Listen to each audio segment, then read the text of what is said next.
Are you supposed to imagine your desire with an extreme feeling of excitement and gratitude as if you've already had it?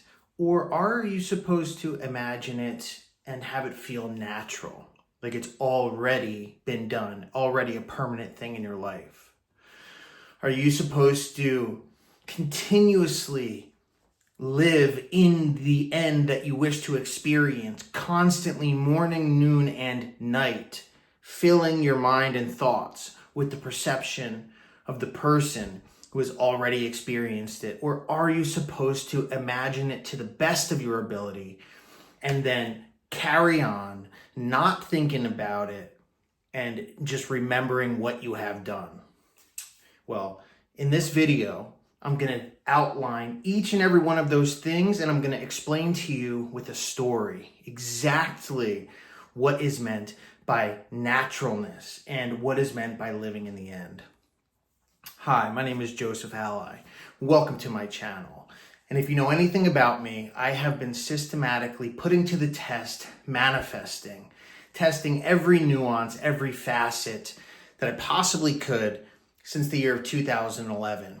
And today, I'm going to show you through an amazing story exactly how manifesting works, the amazing nuances of the bridge of incidents, and what you need to do in order to manifest your desires. Well, before we begin, very important notification, and that is that people who have been subscribing are being unsubscribed from my channel. It is first, I got one notification from someone, some message from someone, then another, then Athena as well. So ensure you are subscribed, and do let me know if you were unsubscribed so that I can present the evidence to YouTube and get that fixed. Also, hit the like button. It does something to the algorithm so that those who wouldn't normally be able to see this video will be able to see this video.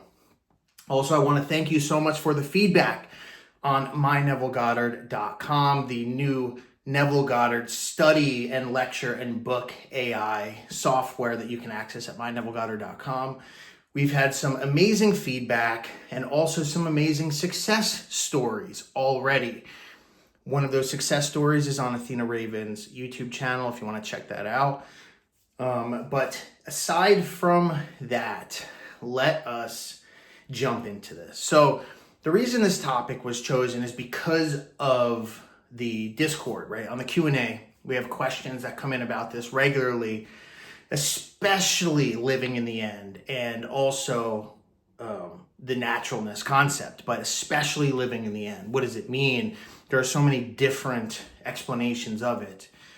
And what's amazing about it is through testing and also through the collection of data. If you've ever seen my video, Deep Learning Solves Manifesting, then you'll know that I've been gathering data, and Athena has with me as well, but for many, many years now, all of my coaching clients, all of my subscribers, all the emails that I received, I have placed all of that into some deep learning software that I've constructed, and output is amazing explanations, amazing solutions to manifesting, some of which, we've never heard of before.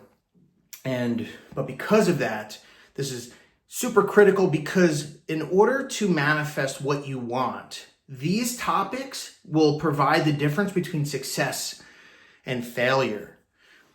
And this story that I'm going to tell you begins in 2016. And it was during an extremely dark period of time in my life. I was it was just a couple of years after my little brother was killed in a car accident. Him and 4 others were killed. And it was the darkest period of my life, and I fell into substance abuse, and I was in my 5th rehab at the time.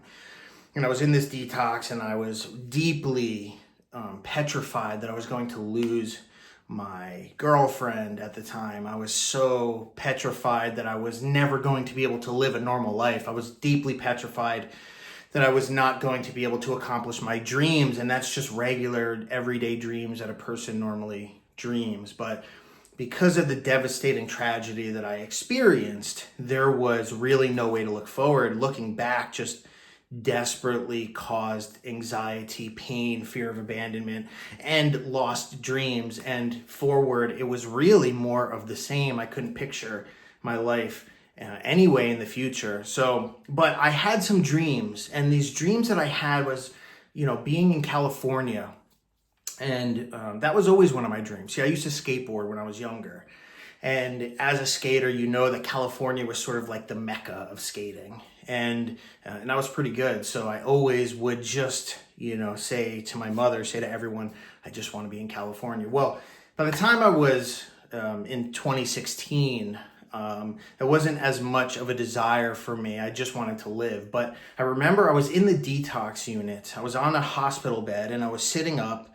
And I had a book that was next to me that was talking about imagination and achieving desires. It was not anything really related to manifesting much anyway. But nevertheless, as I sat on my bed, I started to think of the life that I wish that I had. And I was immediately placed in California. Now, I didn't even know much about California, except that it was probably warm and that there were beaches, but nevertheless, I was imagining myself just jogging along the beach, exercising. And as I was doing that, I had a dog with me, a border collie. And the reason I had a border collie is because that is my favorite, or was my favorite breed of dog until little Cocoa Bean came around here. If you don't know Cocoa Bean, just check my community post and you will see. But and that was the Imaginal act. But this is the thing. It was a daydream. My eyes were wide open and I was visualizing and I just was experiencing that freedom, that happiness, that fulfillment of that dream. And I was just running and I was just having a good time. There was no stress. There was no monkey on my back of addiction. There was nothing of the sort. And I was just by myself with this dog.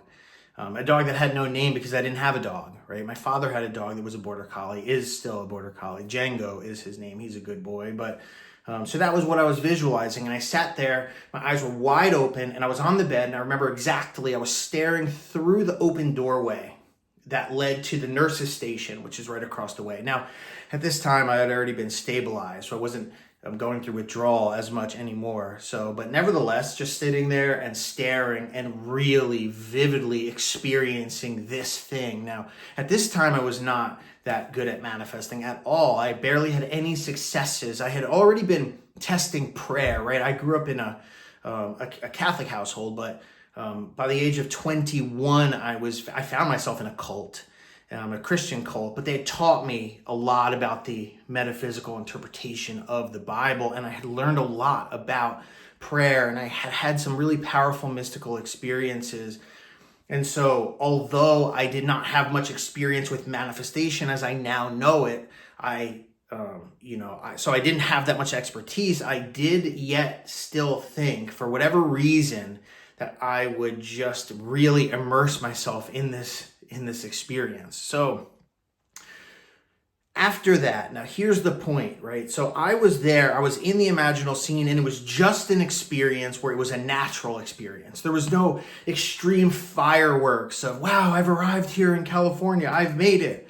Nothing of the sort. It was just that natural, that's the key word, natural experience of me jogging and exercising. Really, it was jogging, and it was dark in the Imaginal act. I remember every detail of this experience. But as I was looking through the nurse's station, my eyes were wide open as I was daydreaming, as I was living in this imaginal scene. And I remember I was so far fixed and immersed in this imaginal scene that there was a woman, a nurse, who was walking. This was in Paterson, New Jersey. I was in Paterson, New Jersey at the time. And there was this nurse that was walking by, and she stopped at the doorway and she saw me kind of gazing.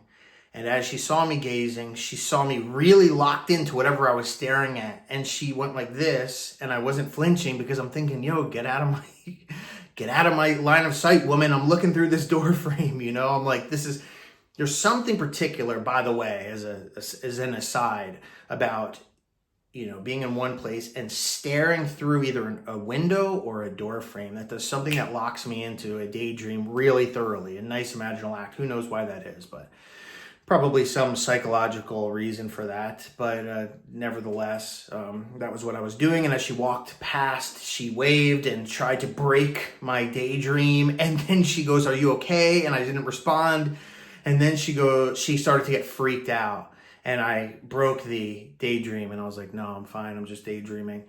So after that, that was it. I didn't think about it again, to be honest with you, because life hit really fast. It was that day or the next day, they moved me from the detox unit down into the regular rehab unit, where I then spent something like 25 days more added on top of what I had spent previously already in the detox. And I had met people at that time. I had recovered a lot mentally. If you know anything about addiction, you really just need time away from this thing that you've been in, this situation that you've been in. Well, stress started hitting really fast. I completely forgot about that thing that I had daydreamed, that thing that I had imagined. Well, upon release, I had decided that I was not going to be with my girlfriend. That was just something that I guess time away and my recognition in that the toxicity of the relationship. So I went away from that, and I ended up going to stay with my father. Me and my father always had a decent relationship, and probably a better relationship than anyone else in my family with me, between him and myself. Now, it was just him and his girlfriend, and I ended up moving with him. He was in Pennsylvania, so that was 3 hours 3 hours northwest from where I was living in New Jersey at the time.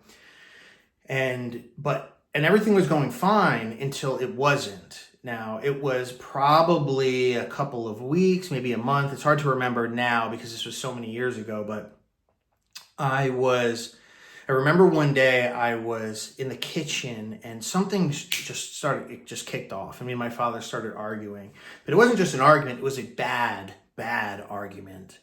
And I remember we were standing very close to each other like this, and we were both making threats, and it was really bad. It was totally out of character though. And that's a really important point here, is that because of this situation, he ended up calling the cops because of the threats that I made to him.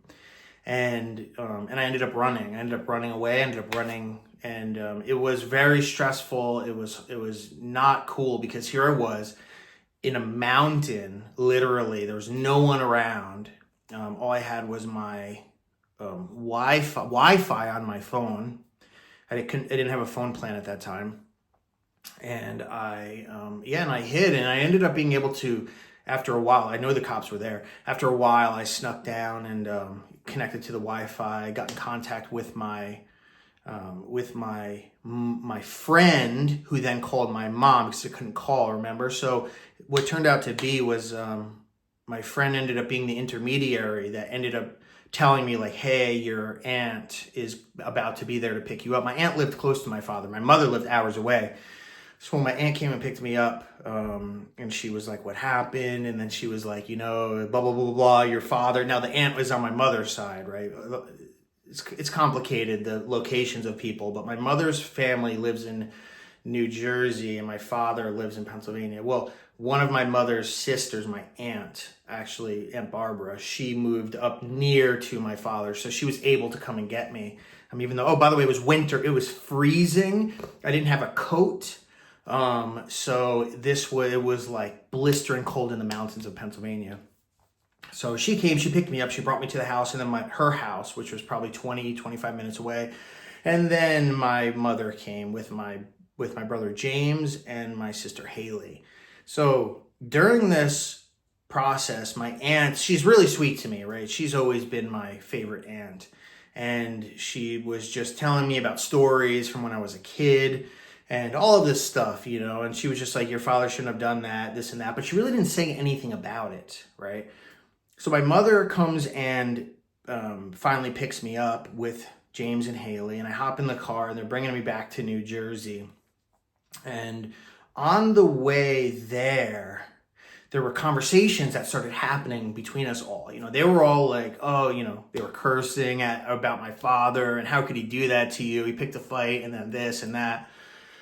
you don't have any, you're just trying to get yourself better and he's making it hard, blah, blah, blah. And there, listen, this is the thing. It's like, I'm not very vengeful as a person. I'm not very reactive, so to speak, like with as far as, taking vengeance upon an individual. But for whatever reason, whatever my father had really, really rubbed everybody wrong. So, I mean, there was some stuff that happened, there was some people were calling, my mother was calling everyone, telling everyone this, my brother was telling me, dude, you should get dad in trouble for this. And I'm just like, dude, I don't want to do anything. And, but long story short, what ended up happening was my aunt that night, you see, she started stewing on this thing that my father had done. And now keep in mind, I had nothing, right? Like, as you know, my recent history was, obviously, if I'm in a state-run facility, rehab facility, I have absolutely nothing. But what happened was my aunt started texting my father and calling my father. She was enraged. And then what I heard was she was so upset, she started drinking over it. And she started telling, she called my father and my father was on speaker and my aunt started saying all of these things about my father. And my dad's girlfriend was right there. And my dad obviously is listening. It's on speaker. And because it's on speaker, he can't take it off of speaker because that would be weird to take it off of speaker in front of his girlfriend who he just put it on speaker to. And my aunt was starting to say all of these things that my father had done when us kids were young that apparently I didn't remember and I don't know anything about. And still to this day, I don't really remember. And I forgot, most of the stuff that was mentioned. But whatever she said made my father look horrible. It made him look like a terrible, horrible person in front of this girlfriend that he was trying to impress. And next thing you know, the next morning, my father comes down to New Jersey, as I'm already there, right? So he comes down the next day and he calls my mother and is like, can you meet me? Can everyone meet me at my mother's house, he said, which means, my grandmother. Can you guys meet me there? That was, in South River. We were in Spotswood, I think. This is all Middlesex County. And so we went there and my father just walked up to me and he was just like, I was very out of line. And he's like, I'm going to help you. Right. Now, keep in mind, I didn't say anything. I did nothing. I literally just had the argument with him, fled, and then told my aunt what happened. That was literally it, right? But he comes down, he drives down, and he says, I was out of line, and I want to help you. I'm going to help you. And he says, I'm going to give you $1,000 or something. It was like $1,500, something big enough, but not a ton of money. But he's like, I want to get you a ticket so that you can go to California. Now, I had talked to him about California when I was in the rehab, like in the beginning when I was daydreaming about it. Maybe I should go there and restart my life. But by the time I was there in Pennsylvania, that had completely been forgotten about entirely. It wasn't mentioned, wasn't brought up, nothing. So he said, I'm going to buy you a ticket to California and I'm going to pay for your rent for your first month. So he gave me some money. And not the next day, but the day after, I was in California. And it took a while. It took probably a month and a half. I remember I spent 1 month in South Park. That's a real place in San Diego, California. Then I spent another month. I spent 1 month in South Park, and then I was in Pacific Beach in San Diego. And I remember my roommate had an Australian Shepherd. Turbo. He's a good boy. He was really wild because she didn't do anything with him. So I used to go take him out and I would be on my skateboard and then have him pull me. And I remember the one day I was on a phone call with some friends and we were talking about just about whatever, this and that. And I'm jogging on the beach with Turbo as I'm exercising, as I'm kind of on the phone. And I remember it was then that it hit me all at once that I was doing the exact thing that I had daydreamed 3-4 months before. And it all just hit me all at once, right? So here's the thing, right? An Australian Shepherd, I had heard this before, that they are like the cousins of Border Collies. I mean, they're literally almost the exact same dog. They have slight differences. But nevertheless, it would have been, my imaginal scene would have played out to a T, exactly, to the point where I'm literally, so there's this, I used to live on this street called Riviera Drive. And there was, I think it was called Sailboat Bay, if I'm not mistaken, which is like a little beach thing that's kind of secluded. And that's what I would run on. And it was then that I was with Turbo and I was running that I thought that thing. And I mean, it was exact. I'm talking about absolutely exact. No difference whatsoever. The only difference was the color pattern of the dog. They had the same shape, same everything. So what does that mean, right? And obviously that a bunch of revelations hit me. Oh my God, that's crazy. That's exactly what I imagined. This and that, this and that. Now, there's a lot of morals to the story, right? I mean, the revelations didn't just start and end there. There were more that continuously happened. And even to this day, as I, reflect back on what I had imagined, where I was when I imagined, what I thought about after, what I didn't think about after, and then all of the bridge of incidents, which I condensed for you, but nevertheless, there were so many of them, how all of them were perfectly meant and designed to cause the manifestation to fulfill, whether I liked it or not. And that was kind of the moral, is that people will be used in ways, abnormal ways. You'll encounter situations that you don't normally. Things will happen that don't normally. But whatever needs to happen will happen. And in this case, if you think about it, what did I imagine? It goes back to the original question of the introduction that I talked about here. Was I thinking, oh my God, in the Imaginal act, oh my God, I'm in California, I'm in San Diego. No, that never happened. That didn't happen once. In fact, there was no extreme feeling of gratitude and excitement. There was no reflection upon, oh my God, I'm so grateful for this. None of that at all. All that existed was a natural experience, a natural perception of being in San Diego, free and not worrying about it, right? And that was the precise thing that I imagined. So consider what and why that is. And the reason that is because every single thing that you imagine and impress your subconscious mind with must manifest in its likeness.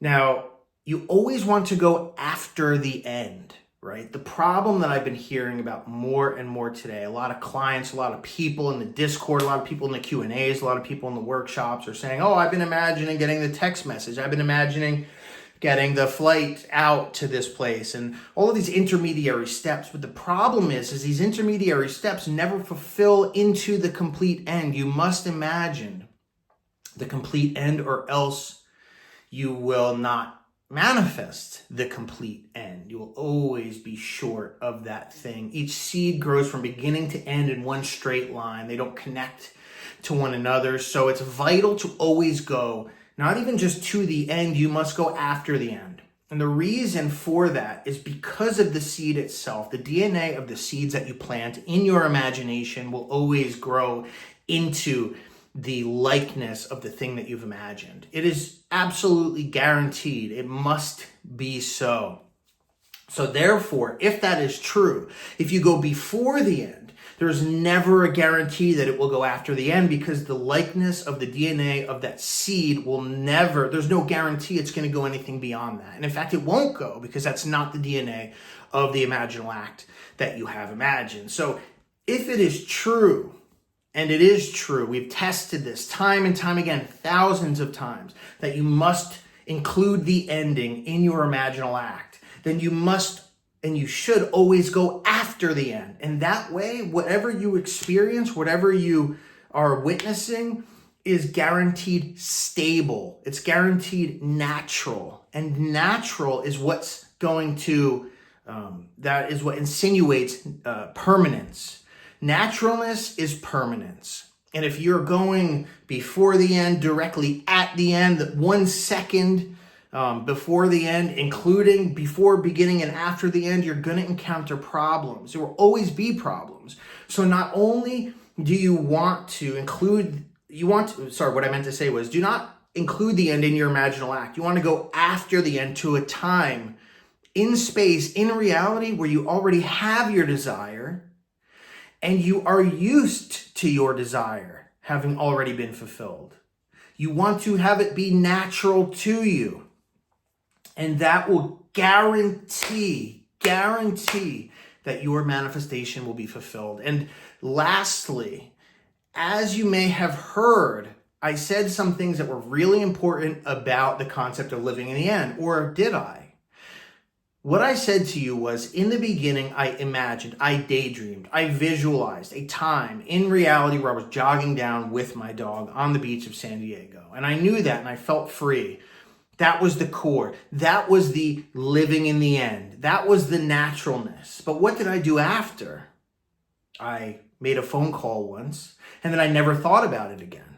I never did it again. My living in the end was my natural actions.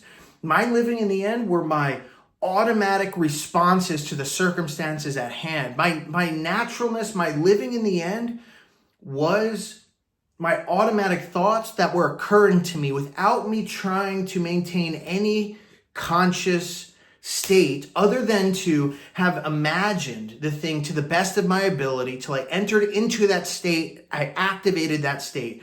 There's a verse that says, "Now in my Father's house are many mansions. If it wasn't true, I would have told you. I go to prepare a place for you. And when I go to prepare a place for you, I will come again, and I will receive you unto myself, that where I am, there you may be also." Now that verse is talking about imagining the end. In my Father's house are many mansions. In imagination are many dimensions. If it wasn't true, I would have said so. I go to prepare a place for you. And when I go to prepare a place for you, meaning I will imagine, and when I imagine, I will come again and receive you unto myself, that where I am, there you may be also. When you imagine that end scene, you activate that end state, that state in eternity, in that library of all the possible endings. Your imagination is not a vague essence or an electrical impulse within the brain. It is accessing eternity when you imagine. And as you access eternity, it's a library where therein you can select whatever you want.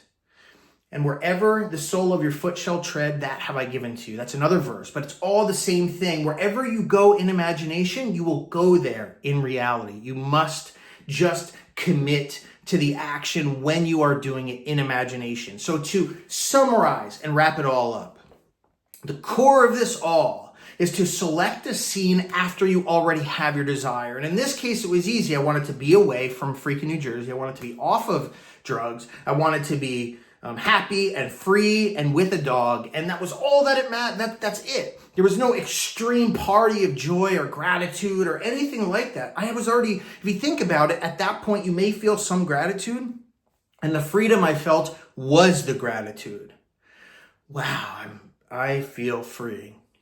You don't even need that. The core is what would you really be experiencing a month after you arrived? And it just so happened that I did just that. I imagined about a month or two in, and the reason I know that, meaning I imagined about a month or two after I would move, that was the mental space that I was in during the time of the daydream. How do I know that I imagined a month or two after the end?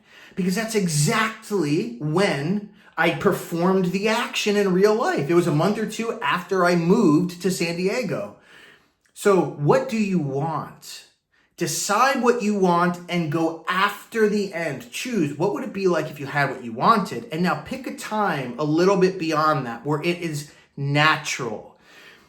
And then living in the end is imagining it until you feel that experience is absolutely true to the best of your ability, right? You feel really good about it. Remember, again, I was staring through this door frame.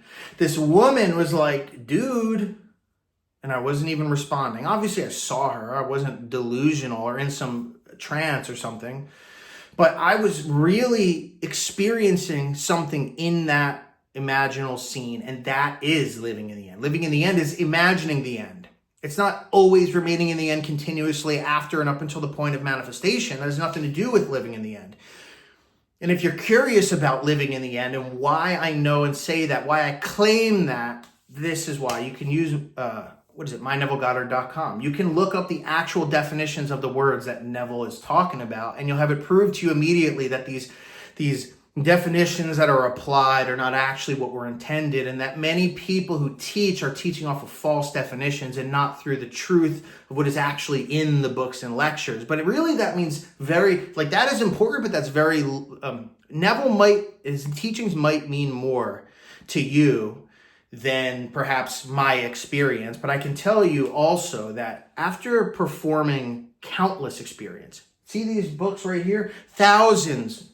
All of these are filled with tens of thousands of manifestation tests, literally. And not only that, I have hundreds of thousands more on my computer, on my server, because of all the submissions, all the analyses of all of the coaching calls that I've had, all the emails that I've got, scouring the web, scraping the web, finding all of these everyone's success story, failure stories, and then feeding it through this deep learning platform that I created. And it's just absolutely true. Beyond what Neville says, you are to imagine to the best of your ability.